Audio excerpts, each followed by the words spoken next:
সকলোৰে অপেক্ষিত বিহু বৰ্তমান আমাৰ পদূলি মূৰত আহি পৰিছে আৰু বৰ্তমান গোটেই অসম জুৰি বিহুৰ উৎসাহ দেখা গৈছে। কাইলৈ গৰু বিহু পালন কৰিবলৈ এতিয়া সকলো ব্যস্ত হৈ পৰিছে।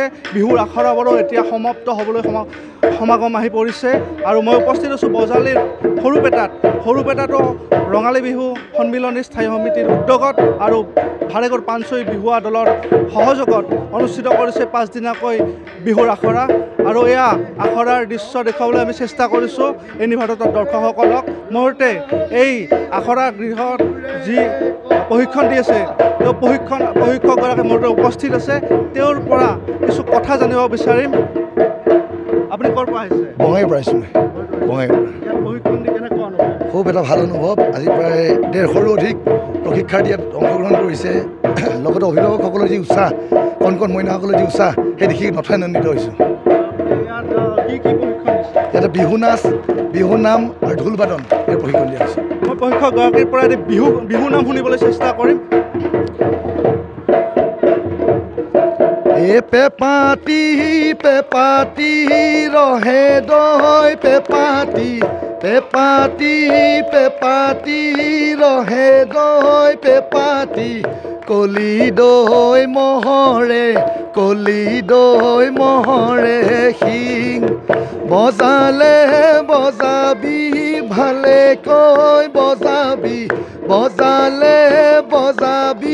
ভালে কৈ বজাবি ফুলাম কৈ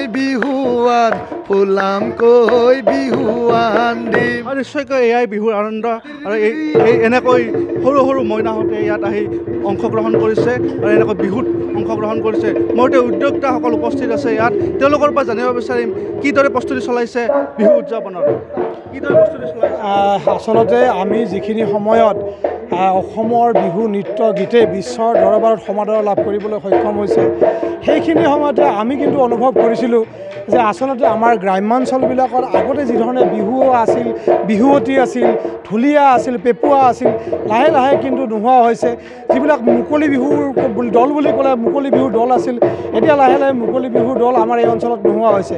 গতিকে আমি বৃহত্তৰ সৰুপেটা ৰঙালী বিহু সন্মিলন আৰু ইয়াৰে এসময়ত থকা এটা মুকলি বিহু দল পানচৈ বিহুৱা দলৰ আমাৰ উদ্যোগত আৰু সহযোগত আমি দেখিছোঁ যে এইবেলি আমি আচলতে বিহুৰ কৰ্মশালা এখন অনুষ্ঠিত কৰিছোঁ আৰু দেখিছোঁ যে আচলতে এই কৰ্মশালাখনৰ নিশ্চয় প্ৰয়োজন আছে। যিখিনি সময়ত বিহু বুলি ক'লে, বহাগ বুলি ক'লে বিহু নৃত্য আৰু গীতক বাদ দি বহাগৰ যিটো ঐতিহ্য, বিহুৰ যি মাদকতা কেতিয়াও আমি উপলব্ধি কৰিব নোৱাৰোঁ বা এই মাদকতা কেতিয়াও আমি সতেজ কৰি ৰাখিব নোৱাৰোঁ। গতিকে নিশ্চয় ইয়াৰ লগত বহাগৰ লগত যি অসমীয়া জাতিৰ আয়ুস ৰেখা, এই বহাগৰ লগত বিহু নৃত্য গীতৰ একাত্মতা আছে আৰু বিহু নৃত্য গীতেহে বহাগক এটা সুকীয়া মৰ্যাদা প্ৰদান কৰিছে। আৰু সেই উদ্দেশ্য আগত ৰাখি আমি স্থায়ী কমিটিৰ উদ্যোগত আৰু পানচৈ বিহুৱা দলৰ সহযোগত 5 দিনীয়াকৈ এইবেলি বিহু কৰ্মশালাখন অনুষ্ঠিত কৰিছিলোঁ। গতিকে আমাৰ 1 বহাগত এই কৰ্মশালাৰ সামৰণি পৰিব। 1 বহাগত আমি কৰ্মশালাৰ সামৰণি আৰু সমন্বয় অনুষ্ঠান এটা ৰাখিছোঁ। গতিকে এই অঞ্চলৰ এসময়ত যিসকলে বিহুক ধৰি ৰাখিবলৈ চেষ্টা কৰিছিল, যিসকলে বিহু শিল্পী আছিল, এই শিল্পী 15গৰাকীকৈ শিল্পীক আমি আমন্ত্ৰণ জনাই ইয়াত সম্বৰ্ধিত কৰিম আৰু এইসকল কণ ছাত্ৰ ছাত্ৰীক আমি মানপত্ৰ প্ৰদান কৰিম। তেওঁলোকে যে কৰ্মশালাত অংশগ্ৰহণ কৰা চাৰ্টিফিকেট প্ৰদান কৰিম আৰু লগতে 7 বহাগ আৰু 8 বহাগত আমাৰ সাংস্কৃতিক শোভাযাত্ৰা, মুকলি বিহু, মহিলাসকলক উৎসাহ দিয়াৰ উদ্দেশ্যে আমাৰ দেখিছোঁ যে বজালী অঞ্চলত ভলীবল খেলত মহিলাসকল আগবাঢ়ি গৈছে।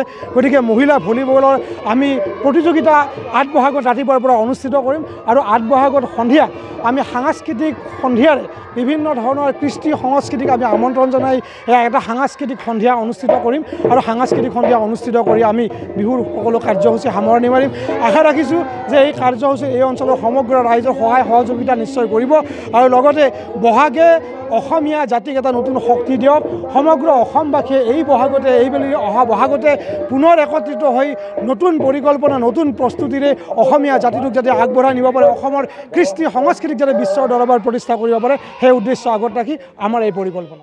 Join BSc Nursing and GNM at St. Martha Institute of Nursing, Guwahati under SM Group of Institutions.